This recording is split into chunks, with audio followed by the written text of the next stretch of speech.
My ex-wife, she wanted to be the boss. Well, guess what? There can only be one. There's different roles because Andy and I are kind of like, we're more equal, I guess, in that sense, and we both work together, run our companies together. You're just being nice. And then you're not equal. You're the boss. Why would you say that? Because you're the boss. Andy's not the boss. You're the boss. But people see Andy like Andy's. They see him as the boss, but he's not the boss. You're the boss. How did you come up with that? What do you mean? How did you come up with that? Like, what? It's obvious. Why? What do you see? You already know. You know you're the boss.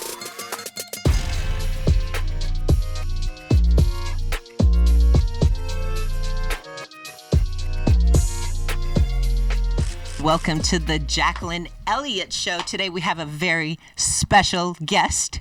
What, as Brad says, a real treat for you guys. Now we have Mr. Brad Lea. So Brad, you are an entrepreneur. Yes. You have several businesses, real businesses. You're also the CEO of Lightspeed VT, yes, the virtual training platform, correct? Yes. Also, you're an author. You have 2 books? I am an author. I have 1 book. I thought you had 2. Nope. The Hard Way, which is a really, really good book. We'll get into that. Lessons I learned the hard way, yep. Lessons you learned the hard way. A lot of people think, because I authored the Real Deal lease presentation that was wildly famous in the car business, okay, that it was a book. Okay. But it wasn't a book. It was a lease presentation. Then I wrote The Hard Way for people to learn from so they don't have to learn it the hard way like I did. And then my next book is once Lightspeed hits $1 billion valuation, I'll write Zero to Lightspeed. And then my third and final book, once I'm a billionaire myself, will be Inches to Spare. Okay. What is that about? You think about it. Okay, is that one of the Brad jokes? Nope, it's the truth. I'll come out with a book called Inches to Spare. It's about walking around like you have a pair and you have inches to spare. Like you got to own it. You got to be it before you can become it. I like that. Well, I am a fan of The Hard Way. I did read your book, and it's a very amazing book. Now, you have a very well-known podcast. You're a podcaster. It's one of the best podcasts in the world. Thank you. Dropping Bombs. When did you start Dropping Bombs? I think 5 years ago. 5 years ago. And what gave you the idea to start? Well, my mission is to get the knowledge from the people who have it to the people who need it. That's how I believe I'm going to contribute to the world. And I had so many experts and subject matter gurus coming through my studios, I said I might as well get their knowledge on a podcast so I can drop those as well. It's just off-the-cuff conversational, not necessarily courses that they were making. Right. But let's pick their brain and basically shoot the shit with them while they're here anyway. So I just got a couple microphones and started it.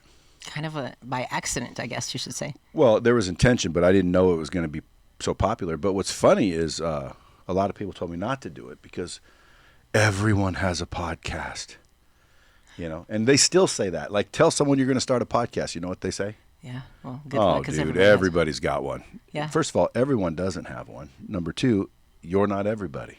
Yeah, and what makes you unique, I mean, you talk about being real. Okay, why don't you talk about your real companies and why you decided on real? You have a real shirt in your real companies. Why did you decide on that? Well, I like the brand, real. I like that. I remember when I was younger, if you read my book, you'll know that I kind of was a little bit of a fibber when I was younger to try to look cool and fit in, and it didn't work. It actually backfired, so I started being real a long time ago. And my name was taken on social media, so I said, okay, I'll just try the real Brad Lea, and it stuck. And then because all of my training originally was virtual, when I'd walk into car dealerships or sales teams would say, Brad Lea's here, and then you could hear whoever on the phone that they were telling that I was there to see him. They go, no, the real Brad Lea is here. Yeah. So I just adopted it. But it just sounds cool. Not only that, I believe people should be real. Yeah. And the real companies are called real because that's obviously my main brand, but more importantly because I want to provide real opportunities for real people. Real people to me means they're willing to do the work. They just don't have the right information. Right. Why are you so passionate about that? What's your story? Like, what made you want to target those people? I think it's because my dad, all my family, blue collar, hard working, good people just didn't really have the right information. Right. Or the right coaching and counseling and stuff like that. So we had, you know, mainly blue collar fame. Right. I mean, you know, we had some great blue collar people, but nobody rich and famous and, you know, successful financially. So you decided to be the one in your family. Well, I am definitely the one, but that's why I want to help regular people because, again, you know, looking at my family, they're good people. Right. They work hard and they're not becoming successful. Why? Well, because they don't have the right information. Yeah. So I start these companies because I was giving the right information, but people still weren't doing it. Mm-hmm. And it's like, dude, what do I got to do to make you successful? Start the company and give you the damn job?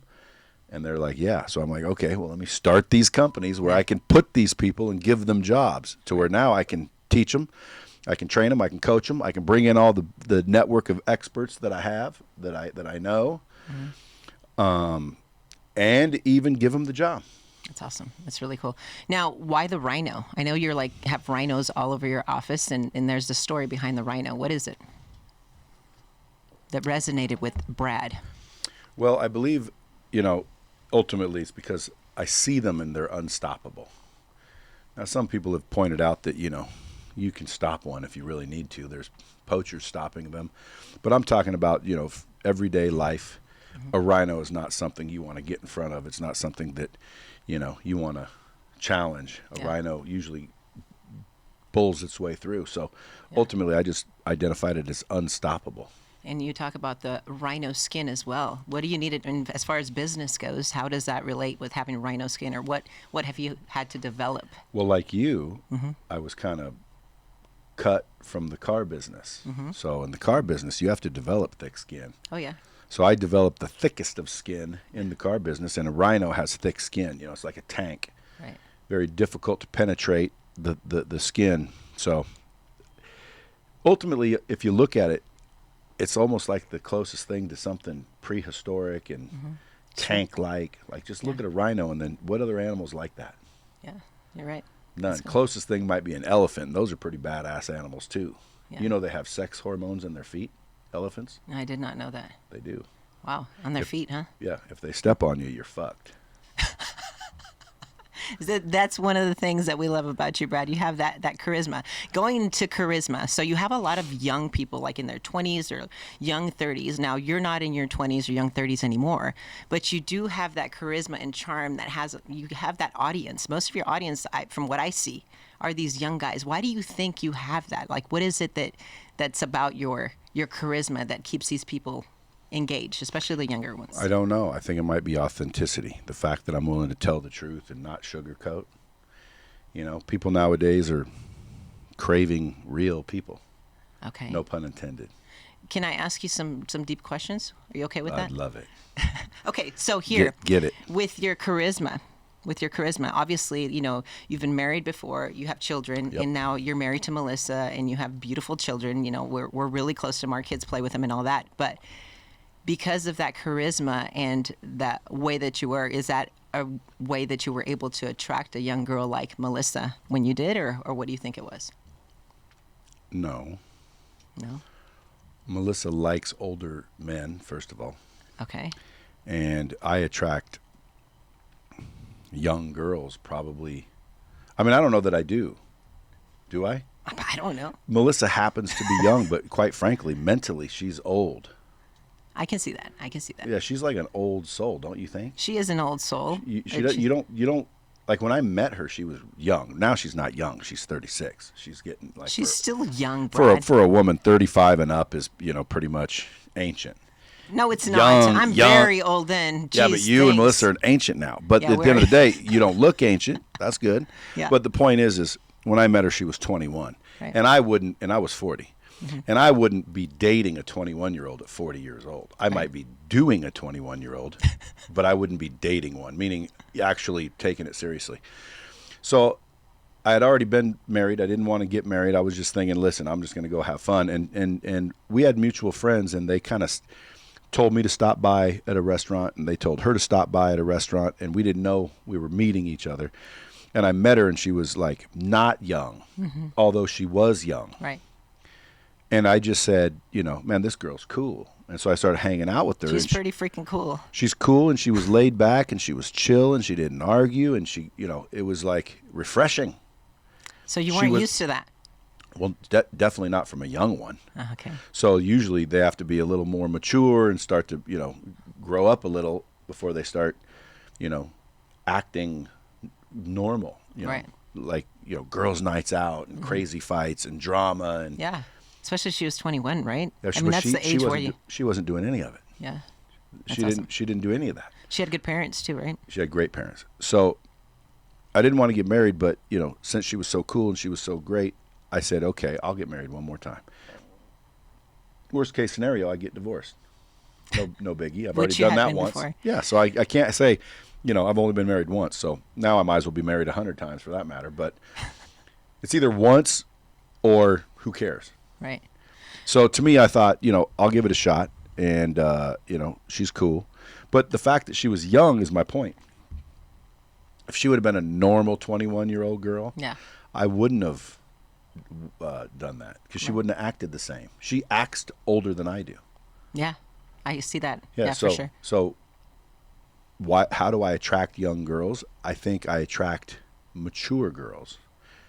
I don't think I attract young ones. Do you know of other young ones that are attracted to me? I know. I haven't really paid attention to that. So where are you coming up with I attract I don't know. girls? I saw you're 19 years. Weird. Yeah, it sounds kind of like you're pervert. I'm just kidding. I attract young girls. Well, you attracted a young girl. Well, yes. Okay, so you were married before, yeah. and you wrote a book, and I learned a lot about your previous marriage from your book and your wife and certain, things that happened there. I haven't really asked you any of these questions, but you have children. You have children, obviously, from your previous marriage. Yep. Now, I'm interested in this because, obviously, I came from a family from divorce. My parents were divorced, and then my dad got remarried to a younger woman, 14 years younger than him, and she hated me with a passion. And she actually used to make up stories about me to my dad to try to put me against my dad. My dad and I are really close now, but when I was growing up, it was hell. It was hell growing up. So learning from your experience and being a parent to starting family again, obviously, how has that kind of developed, and what have you learned? Maybe you've become like more lenient with your second set of kids, or how has that like played in a role? And does everybody get along, or how has that changed you? I'm actually less lenient with my third set of kids. So I had one kid from a high school sweetheart, one kid from a one-night stand, 2 kids from a previous marriage, and then 3 kids from this marriage. Okay. So 7 kids, 4 women. All right. And 3 sets. But I didn't really raise the first 2. Their mothers did. Okay. I got them when they were about 14. Okay. So I didn't really raise them. I kind of finished them off, if you will. Okay. But I was their best friend, or trying to be. I wasn't a disciplinarian. I was a buddy.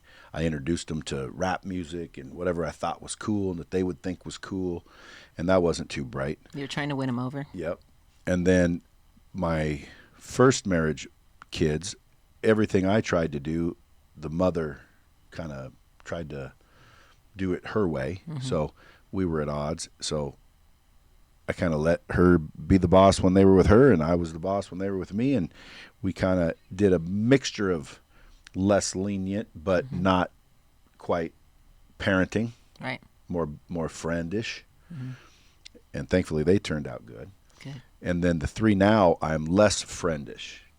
How? Explain to me what that means. Because you got to be a parent. You got to be a parent. They want their iPad. You want them to have their iPad, but the iPad's not good for them.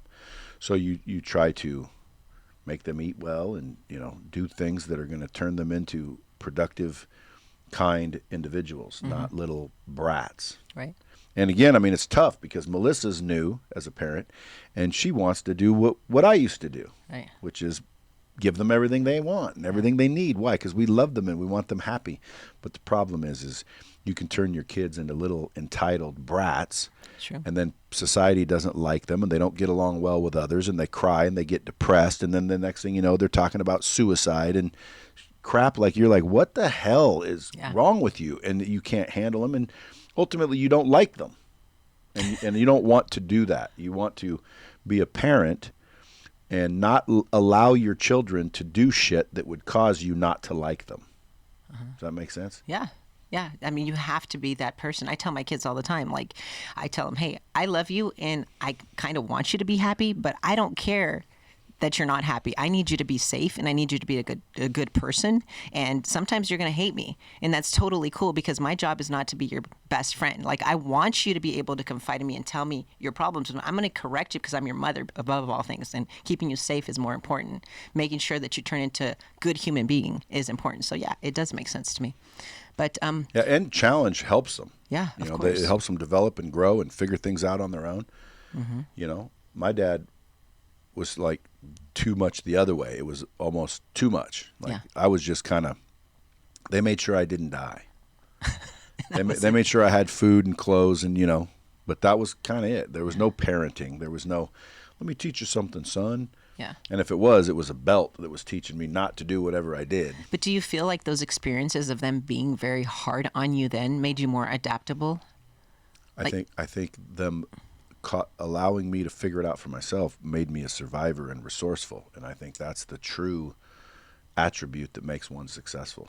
Well, I see you and I'm like, hey, you know, obviously you're a cool dude. You have that charisma. You're actually really humble. You know, you like nice things. We know that. I mean, shoot, look at your watch, look at your shoes, look at the way you carry yourself. You have that style and that's really cool. So you do like that, but you're also very humble. You care about people.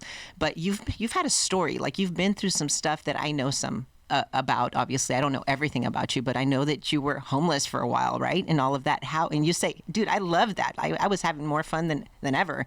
Like, do you think that your experience made you, like, gave you another set of, like, lenses where perspective changed for you? Or what was it that made you look at things, like, you know, on the bright side? Because that's what you do. Yeah. Well, I mean, again, that's because you have a choice. You can look at it with the eyes of a complainer or the eyes of an appreciator. And what do you think is the best way to do it? Yeah, but most people don't get that. Like, how did you develop that? Because most of society doesn't really understand. You can tell everybody that. You can tell them until you turn blue. Like, hey, you know, look at the bright side. You're healthy. Like, you have your healthy kids. You have a job. You have a roof over your head. You have food. You have everything. And you still are looking at negative things. Why do you think people do that? Like, what is it? Because they were taught to, you know, they model what they see. Mm-hmm. So at the end of the day, they kind of learn to do that by their parents and people that they watch and look at. I didn't really have anyone to look at, so I had to use common sense. You know, to me, if you have two choices, you know, pick the smartest one. You know what I mean? Yeah. To me, like when someone said, you know, you were homeless, like you make it sound like, you know, oh man, I was homeless. Yeah. I chose not to go to a home because I didn't want to look like a freaking, you know, wuss. You know, I set out to do something, ran out of money. Well, I can go back home. Yeah. Or I can freaking tough it out and sleep on a beach for a couple of weeks, which I did. And by the way, it's a beach, man. Yeah. There's like, how tough is it to sleep on a beach at night? It's true. It's true. And then you get up, you're on the beach. You know, sometimes I'd get up and just act like I was there early, you know, and lay out and hang out at the beach all day and try to meet girls. And people would say, well, how did you get out of that situation? I knew that I didn't have a home, so I needed someone with one. So I just kept meeting people until one of them was willing to let me go to theirs. Yeah. And then you were the charmer, so you found some ladies to kind of... Not ladies, but a lady, yeah. Okay, well, good. Yeah, so I mean... and I didn't have to go home. So when people say, oh, poor guy, he was homeless, how did you handle? Guys, number one, it was a choice, and most homelessness is a choice. Number one. Number two, it was a beach. It wasn't that bad. I mean, if it got that bad, I could have just went home. So in reality, when you look at it like that, you're like, oh, well, shit, that ain't that spectacular. Right, that's called perspective. It is. So my perspective is based in gratitude because I realize that it's more valuable to be alive, just alive, than anything I'm trying to acquire. Right. So it's like, you know, oh, I didn't make $100,000 today, but I got to try to make $100,000 today. I got to be alive today. I got to experience you, and you know, I got to see my kids this morning. I'll get to see them tonight, hopefully. And to me, that's worth more than the money anyway. Right. So I woke up with the gift more valuable than anything I'm looking to attain. So I'm literally being gifted every single morning with life. Yeah. Doesn't that like resonate? Yeah, but most people don't get that. That's the thing. That's what we try to beat into people like all the time. And some people have to wait and hit rock bottom and have something bad. I would say don't wait for something bad to happen before you show your family love, before you have that gratitude, before you appreciate something. Like I guys like talking about my back. I hurt my back one time and I'm like, man, my back is like constantly hurting. And I'm just like, dude, I didn't realize that I should have been grateful before I hurt my back. I shouldn't have been thinking about that. But no, we take our health for granted. There's so many people and so many couples that they get used to each other and they treat each other like shit because they don't appreciate each other anymore when they have everything in life that they could need. But that's just a beautiful thing about you that I've noticed since I've known you, that you have a way that you have those lenses, that perspective that's really, really cool. And I wish that more people could borrow those lenses. So that's why I was wondering, how did you get those lenses, you know? Well, if you said I'll give you $1 million to tell me, I don't know if I could, because I don't know. I don't know when, I don't know how. I just know that. So you're from Oregon. You were born in Oregon, correct? Yep. So tell me a little bit about your story and how you actually, because maybe we can discover it, but you were in Oregon. I don't know too much about your family. I don't know if you're close to your family or what made you feel different, because I have noticed a pattern with successful people. Like if they don't feel like they fit in with their family, they almost kind of separate and they kind of try to find their own way of life and kind of figure it out. But tell me about like, what was that? You were born in Oregon and then you moved, and what happened there? Man, you're going way back. Yeah. Well, again, my family, first of all, my real mom and my dad got divorced when I was like 1.5 or 2. Mm-hmm. So my dad took me, my two older brothers, my older sister, and threw us in a foster home. My mom kept the brand new baby, which is my younger brother, with her. So 4 of us went to a foster home, and 1 of us stayed with my mom. Well, my grandmother, thankfully, was Spanish or Latino, and she said, That's why I like you. Yeah, she said, go get your damn kids or you got an issue. So he came and got us out of the foster home right before we were getting shipped out and, adopted or whatever. Wow. And so now we were with my dad, and my dad was just this hard-working, blue-collar family man. Mm-hmm. Not even really a family man, but just a blue-collar, hard-working dude. That's all. So we grew up with him. Now, my older brothers were a little too old, so was my older sister, so they didn't really hang out with me. So technically, I was the youngest, and I grew up in what I would consider to be, I think it's a great childhood, like in reality. Yeah. I had fun. Like, we went outside and didn't have to come home till dark, and literally left the house in the morning. Like, my kids would never be allowed to do that. Oh, yeah, mine either. Yeah, but I get it. But we'd leave the house and we you had broke to be some home. rules? Oh, tons of rules. But I mean, as long as we were home by dark, yeah, everything was cool. If we weren't home by dark, we were going to be in trouble when we got home, and the trouble was a belt. Yeah. So I was going to ask you, how many times did you get your ass beat as a kid? 1,000 times. 1,000 times. Any close calls, like close to death calls when you were growing up? Death, like I almost drowned once. Yeah. When I was 2 years old, supposedly I drank turpentine and almost died, and actually did die. How did you get that? Underneath the sink. Oh my gosh. I almost drowned once. Well, thank God that nothing happened. Yeah, thank God. Yeah. I like a story from your book that you talk about, when an accident happened, like with your son, with your ex-wife. Mm-hmm. Can you tell me a little bit about that story? That was a really, really good story of basically using your gut. Because sometimes in life, sometimes we see opportunity or we know that we need to do the right thing, and then people get in your way or thoughts get in your way and you kind of stop. Can you share that story with everyone, just to kind of when people have something's telling them to do something in society or something gets along the way? It could be a life and death situation like the one in your story, but I think a lot of times we go through that. Well, fortunately, that credit goes to my ex-wife, mm-hmm. because I wasn't there. Mm-hmm. So ironically, when I drank turpentine, my dad rushed me to the hospital, and I apparently was already dead, or looked that way anyway. And they told him to have patience.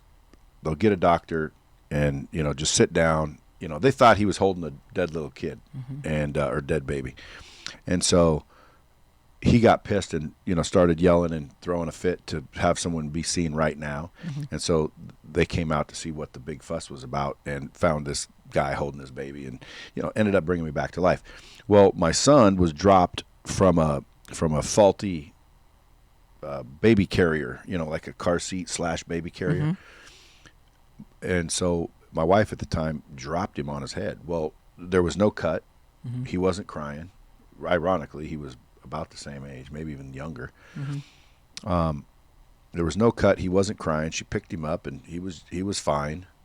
And she realized, hey, I just dropped this kid on its head. Maybe I should go get him checked out. So she went into the hospital, and the nurse said, "Do you see all these babies crying? Do you see all these injuries? Your son's fine. Just sit down and have patience." And she said, ironically, which this was technically her personality, "No, I want him seen now." And she kicked in the door and started screaming and making a fuss as if he was, literally dying, when he wasn't even crying. There wasn't even a bump on his head. It was the craziest thing. But she threw a fit and said, "No, I want him seen right now." And so they came out, and a doctor somehow grabbed the baby, asked what happened, and he stuck him in a CAT scan or whatever, and realized that if he wasn't in brain surgery immediately, that he would die. So his brain was swelling inside of his head, and they performed immediate 8 hours worth of brain surgery, and didn't know if he was going to make it, yada yada yada. But that's her acting that way that saved him. But ironically, she had, I call it, different than intuition, but she definitely is the one that takes or deserves credit for that. Yeah. I wasn't even there. Right. But what do you think, like, most people, like, you would think that your dad, in your case, when you drank that, like, they would be like, "Okay, I need to wait, and my turn." In her case, that would have been like, "Hey, I don't want to make a scene. I don't want to be that woman that creates this scene." Well, in those circumstances, I think it's understandable. The difference is like, a lot of people will listen to authority and not question authority. And if a doctor or a nurse or somebody with authority tells you to sit down while they go get something done, I could see a lot of people sitting down and following instructions. Fortunately, my dad didn't have any patience. Yeah. Literally, he wasn't a doctor. Yeah. So things we hate about certain people are things that actually could save your life. Like, you probably didn't like that your wife spoke up, but in that case, it saved your son's life. For sure. Yeah. And I didn't mind that she spoke up. Yeah. But she just wanted to be the boss. Yeah. And I'm the boss.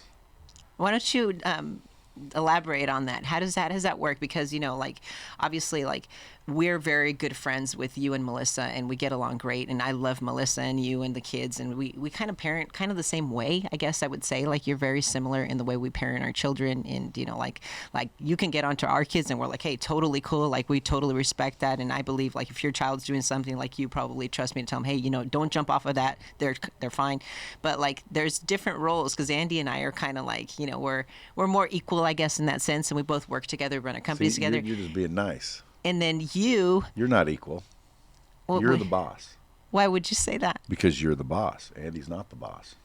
You're the boss. But people see Andy like Andy's. They see him as the boss, but he's not the boss. You're the boss. How did you come up with that? What do you mean? How did you come up with that? Like, what? It's obvious. Why? What do you see? You already know. You're the boss. Well, I'm gonna agree and disagree. You're the boss. I'm a boss in a lot of ways. I'm not saying that he can't get pissed and throw a fit and throw a tantrum over something, but you're the boss. And he knows it. He admits it. You know it. And you're not equal. Melissa will tell you, I'm the boss. Why? Because in that relationship, we're not equal in authority. We're equal she's better than me in a lot of things. But my point is there's no equality there. I'm the boss. Yeah. And my ex-wife, she wanted to be the boss. Well, guess what? There can only be one. Well, can't you guys mutually? No, that doesn't work. Someone has to be the boss. Well, in my case, it's going to be me. So, like, if me and you got together, dude, you would either have to acquiesce or I would, and I wouldn't. You and so I are very I'm similar. the boss.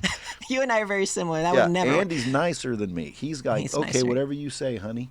And not only that, he also realizes that you're capable and you're driving the ship better. And if I thought anyone could drive my ship or the ship I was in better than me, I would do it too. But I'm the best driver of my ship. Gotcha. So a lot of people might get confused with this, obviously, because they're thinking like, hey, I'm the boss. You actually do treat Melissa very well. And she's your queen. I mean, you take great care of her and you respect her and everything. So that's not that. But, okay, so there's two things to that. And I said, I agree and disagree with the whole boss thing. Who's the boss in your relationship? Well, I agree with you in the sense that I am the boss in a lot of different ways, but also Andy is not a pushover. Like, if he were a pushover, I would not be with the guy, because women, we have a certain way, like when you can, I don't know if you consider me an alpha or whatever, but I know that, I mean, I took care of myself before I met Andy. Like, we both were equals pretty much, and that's why we kind of run that way. But if he were a pushover, Who says he's a pushover? No, he's not. But, he also has his way in the say in a lot of things, because if that were the case, I would have left him a long time ago, because women need that in men. They need somebody that finds a fulfillment of feeling like they're the man. At least in our case, I wouldn't be able to be with somebody that didn't see himself as. Well, I think you're clarifying for the record, but I'm still the boss. You're still the boss. and at the end of the day, Andy doesn't mean someone has to be a pushover just because they're not the boss. Like Melissa, dude, if she really wants something, she doesn't ask. She's not, can I do this? Can I do that? She's not a pushover. She does what she wants to do. And why? Yeah. Well, because number one, I don't stop her from doing anything she wants to do. Right. But at the end of the day, if someone says, hey, can you guys do this, that, and the other thing, she knows that, like, I'm the one that's going to finally decide. Mm-hmm. So she comes to me and she says, what do you think about this? What do you think about that? And a lot of times I'll do the same thing out of respect. Like, hey, we're going here. Do you want to go here or there? Yeah. Do you want to go with these guys or those guys? So we are mutually equal in a lot of things, but who's the boss is the question. So for dinners and stuff like that, do you ever, like, I like, sometimes Andy will be like, where do you want to eat? And then sometimes, like, you can't, like, really decide. And it's like, I don't like that. Sometimes I want to be like, hey, babe, we're going to this place. And I just want to be taken there. Because, sometimes you need that man to lead. And a lot of times it's like a guy will be like, hey, what do you want to do? You want to go? No, the kids and all this. Like, sometimes we need the guy to tell us, hey, you know what? You're important. I'm taking you. The kids will be fine. We got a nanny. They're coming. Let's just go. Get ready. It's your time. And sometimes I think a lot of people just kind of wait, and women tend to say, no, it's okay, I'm good.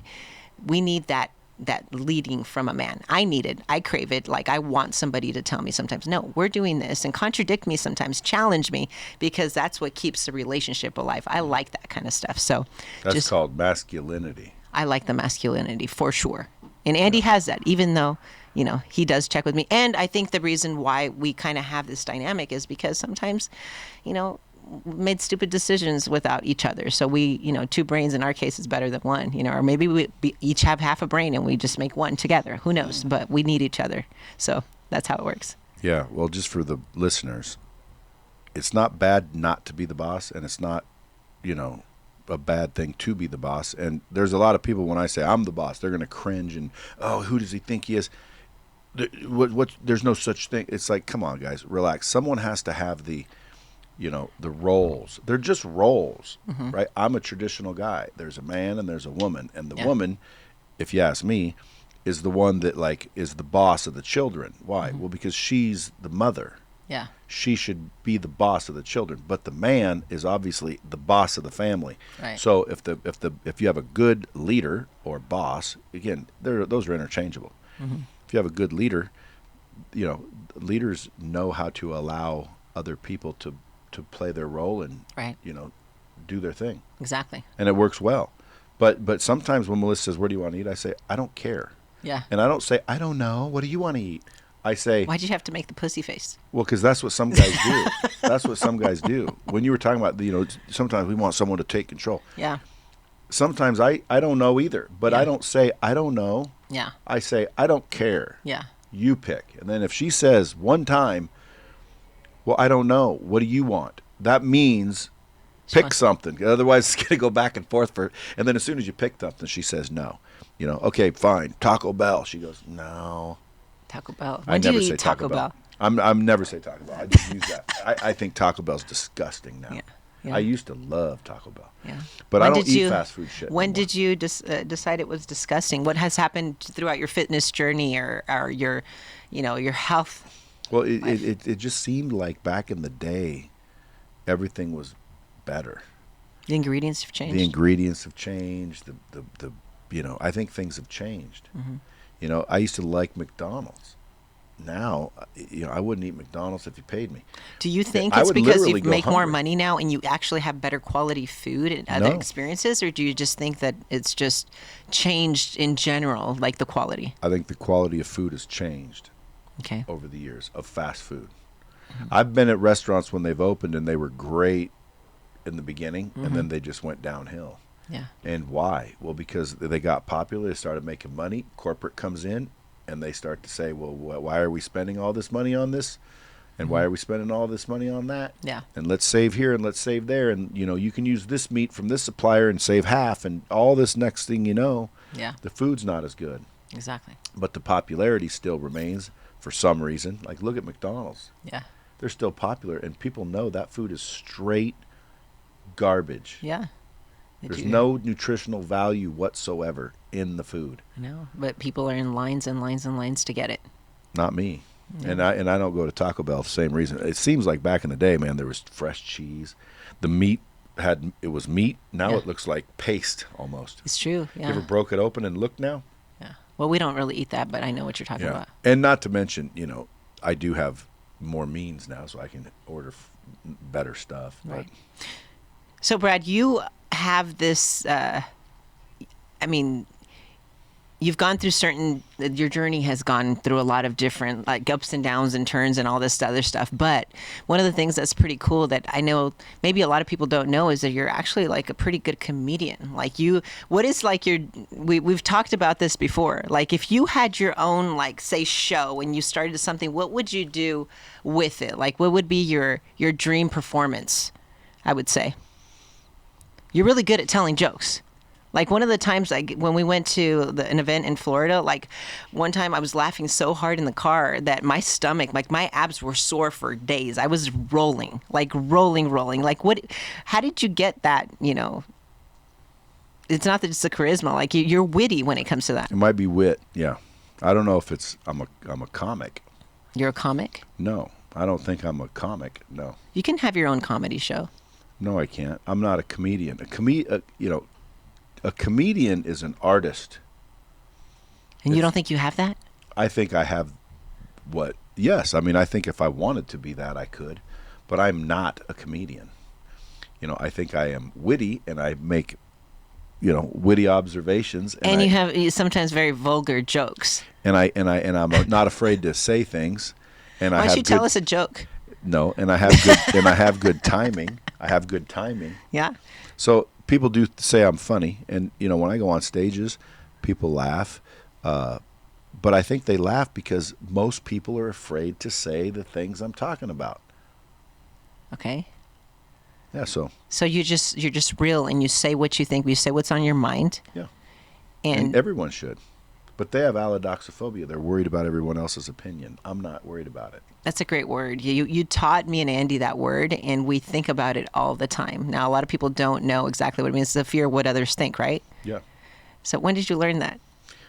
What it means? Yeah. Or did you look it up one day? I'm like, what does this mean? Well, a long time ago, I heard it somewhere, and I'm like, dude, maybe that's what these guys have. Because everyone wants to freeze and not do anything. And when you find out why, why are you really doing that or not doing that?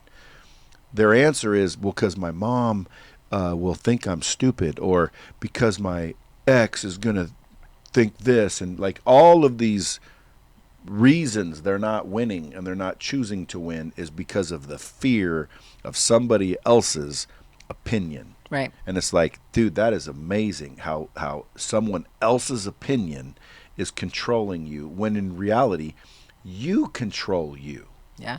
So you're giving me control when you worry about my opinion. Right. And again, I didn't do it for my wife, and I'm not doing it for my ex-wife, and I'm not doing it for anybody. I'm in control. I don't like being told what to do. We know that. Right. So even when I'm younger, I didn't like it. So, Yeah. and when you say, well, why is that? I don't know. Maybe it's intuition, but I can tell you, I don't like being told what to do unless I'm paying you to tell me what to do. Don't tell me what to do. So at the end of the day, I am not controlled by other people's opinions. Mm-hmm. How do you think that works? Like, because I mean, our children obviously challenge us like crazy. You know, he's talking about my son Ian. He's a great salesman, and he does stuff, and he'll like go and he insists until he gets what he wants, and we're like, dude, like stop it, like you're not gonna get it. Like, what's that line where you're like, man, you had such a good kid, they listen, but then they grow up and they're kind of like pushovers, whatever. So what's a good way to, I guess, you challenge? Are your kids entitled to challenge you, or you know, allowed to challenge you, or you see it like, hey, you know what, they have to listen to me, or you give them that like creativity and that, you know, speaking their mind type of thing? Like learning authority, for a lot of people have that problem. Like I've got that where my kids like fear me, obviously, but I do like encourage them to question or challenge certain things, but not authority, like not their teachers, not like certain people. But You tell them not to question authority?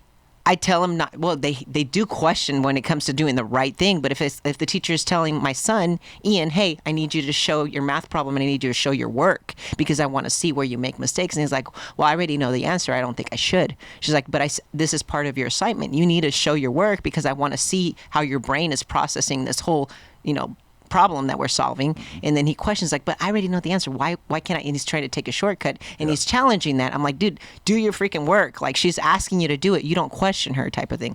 Now, if you see somebody freaking hit somebody on the road and it's authority, and he sees the policeman doing the wrong thing, like, dude, you're going to do the right thing, you know, obviously, but like questioning authority. But like, I see a lot of kids that, you know, we try to teach them certain things, and we're like looking at them and like, oh, he's such a good kid. He's watching TV all day and he's quiet. He doesn't give me any problems or whatever. And then they go and they turn into be like nerds, and they can't socialize with people or anything like that. Like, what's a good balance? What do you teach your kids?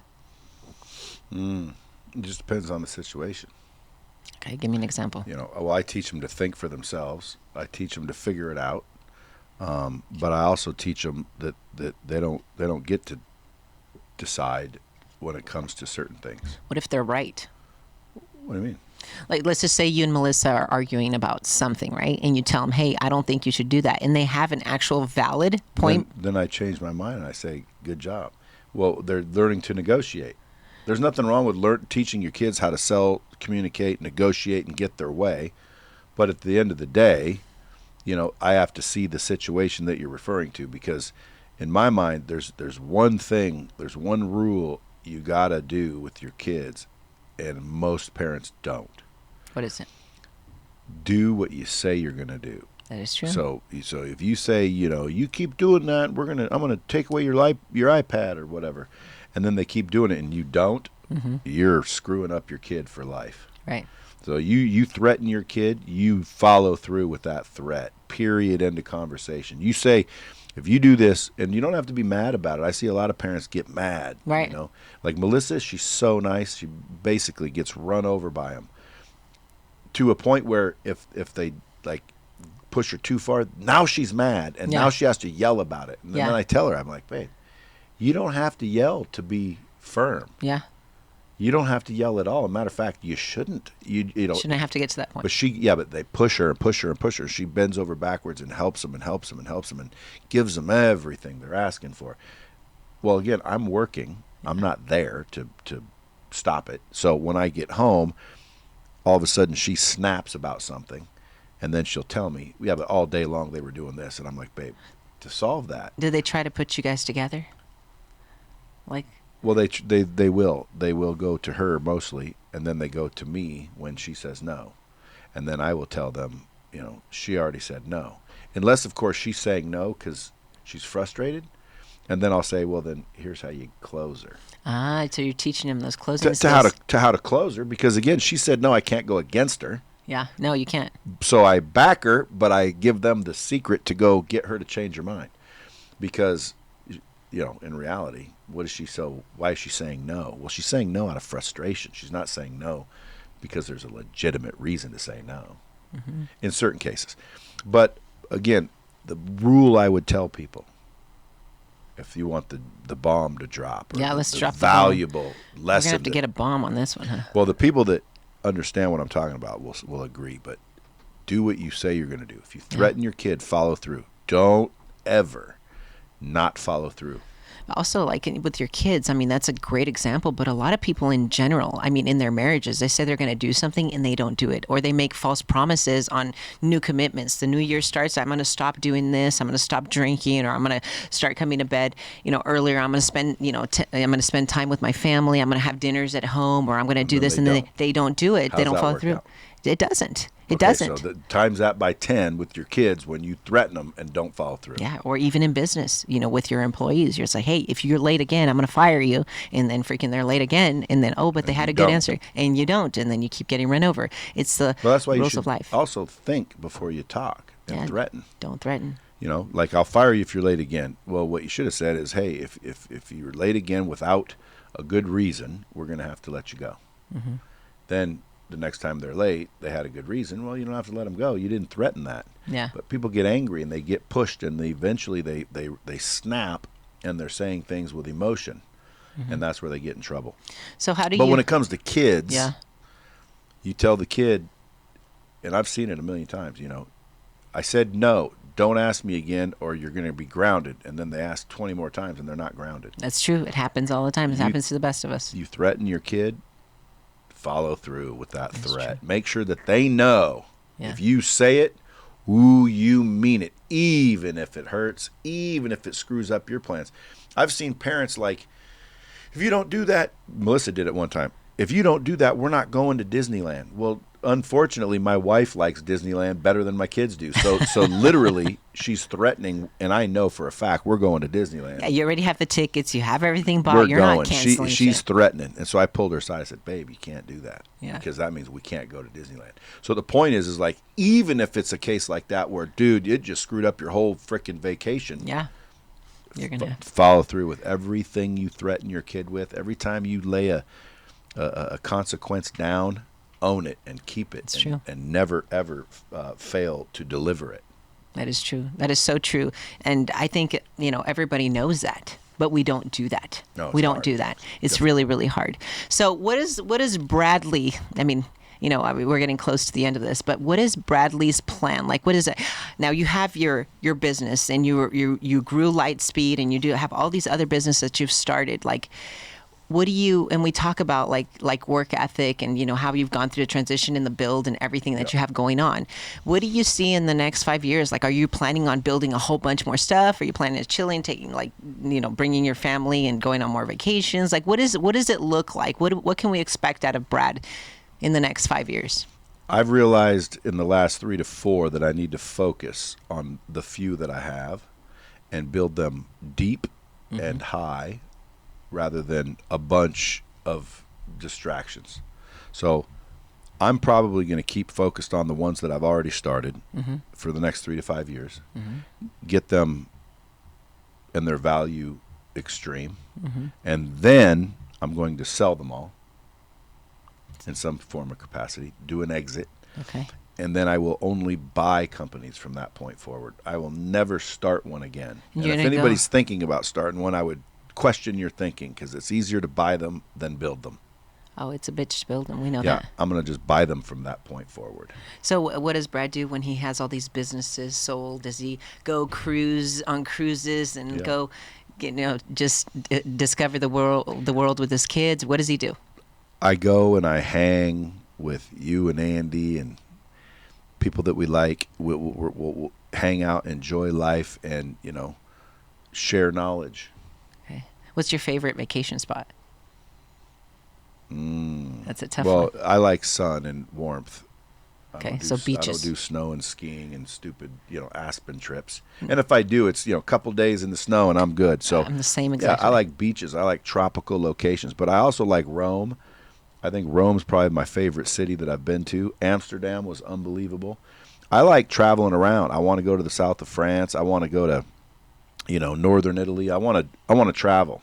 Good. And I want to take my children while they're still young. I want them to have pictures when they're older next to the Eiffel Tower and the pyramids of Giza and like all these Experiences. wondrous locations. The things that we didn't get. The things that I never got. But to me, I just love traveling. I love living in a 5-star hotel ordering room service. I love restaurants. Yeah, you like trying different things. Well, I just love restaurants, don't you? Yeah. Like when people say, "Oh, I make you a home cooked meal," dude, I'd rather have a chef come in and make me a meal than any home cooked bullshit Does Melissa meal. like to cook? Yeah, Melissa's a good cook. But again, I mean, when it comes to like breakfast, she makes a biscuits and gravy and a breakfast. There's no chef that I know of that could rival her biscuits and gravy. I keep I need to saying, try that. How come I never had any of those? I tell her all the time, man, we should open just a breakfast joint and sell those, and there'd be lines around the block for them. So Endorsed by Brad Lea. yeah, but you shouldn't be eating biscuits and gravy. Probably not. Probably not. Now I got to go get some abs because I make jokes on the internet about donuts and discipline and shit like that. And you hear the haters in the comments talking about, well, so I'm gonna go get abs just to prove that I can. Okay, that's good. Go get a little 6-pack real quick. Let's go get a 6-pack together. All right, good. Well, thank you so much for being here, Brad. Any advice that you can give to anybody? We talked about a lot of different things, obviously, the perspective, which is huge, having, looking at different things, going exploring. You talk about information that you provide all these people with all your companies and how you like to help people. Yep. And any type of advice that you can give somebody that's probably maybe 25, 30, they're trying to figure out their life and just, what information that's available that they can go and take off that maybe you learned the hard way to try to get to where you are right now. What do you suggest to those people? How do they start? Well, the advice that I would give them is to not complicate things because it's easier than they think. Focus on the mindset, the skill set, and the habits. Because if you master those 3 areas, you're going to be fine no matter what you do. You're going to excel in every area if you just focus on the mindset, then the skill set, which means, how good are you at whatever it is you're doing, and then the habits. You can get good at anything. Right. There's so much information out there nowadays. I mean, shoot. Yeah. The But if world someone is your came to library. me and they said, give me advice, I'll do whatever you tell me to do. Okay, every day I want you to start reading a book, 10, 20 pages, and feed the brain. Why? Because the brain and the mind is a computer, and you need to keep feeding it to cause you to actually think. And the more you think, believe it or not, the more valuable you are. You get to know yourself. So I would tell you to go shake more hands, because the more hands you shake, the more money you make, and build and nurture those relationships. And then I would tell you the most important relationship you have is the one with yourself. So start raising your self-worth if you want to raise your net worth. That's true. And then I'd tell you to, eat right, work out, and focus on 3 things that are most important: health, relationships, and then business. A lot of people put their business before their family, before their health, and they end up regretting that. Put your health first, then family/relationships, because that's what matters when you're on your deathbed. Right. And then your money, then your business. That's great advice. Are you going to tell us one joke before we say goodbye? No, but I was curious. Come on, Brad. We need one joke. A joke? One joke. Like, you're always making us roll. Like, one joke. Just give us one joke. Well, all my jokes are not appropriate for the. Who cares? This whole show is not appropriate. I asked so many questions. Like, I have actually been very nice to you. Well, I wish you wouldn't have been. 'Cause people always like, do you mind if I get raw and real? And I'm like, yeah, let's hear it. And then they say something like that I was they gonna thought ask I would you- be afraid to I was answer. going to ask you, like, dude, like, did you have like girls fighting over you? Like, how, like, the relationship, like, with your wife and your daughters, like, did they get into anything? Like, but I was like, I'm not going to get into well, that I have stuff. one daughter that my wife doesn't get along with today currently, but again, talk to Melissa about that. That's what I figured. So, But there's a whole story behind that. But Yeah. that's what happens when you have daughters and wives the same age. okay, so are you going to tell us one joke? A joke? Yes, tell us a joke. Have you seen the clown that hides from gay people? No. You haven't? No. Damn. Is that the joke? They're probably hiding from you. Okay. Now, See, it's dumb. yeah. You say that to a dude and it's funny. Yeah, because they don't want to admit, and they said, no, well, yeah, that means you're gay, But tell me Okay, another one. You really want a joke? Yes. Let's see. I want a good one. I don't know any jokes. Yes, you do. You know a shit ton of jokes. That's all you do is you tell jokes. Do you know what you get if you cross an elephant with a rhino? What? Hell if I know. Fine now. Okay. Fine now. Okay. Okay, those are good, innocent ones. I Come like see that. me at the comedy club. Yeah, I'll be here all you need year. to check them out at the comedy club. Well, Brad, thank you so much. It's been a pleasure having you. Thank you for keeping it real You're welcome. and for being you. Thanks for having me. Bye.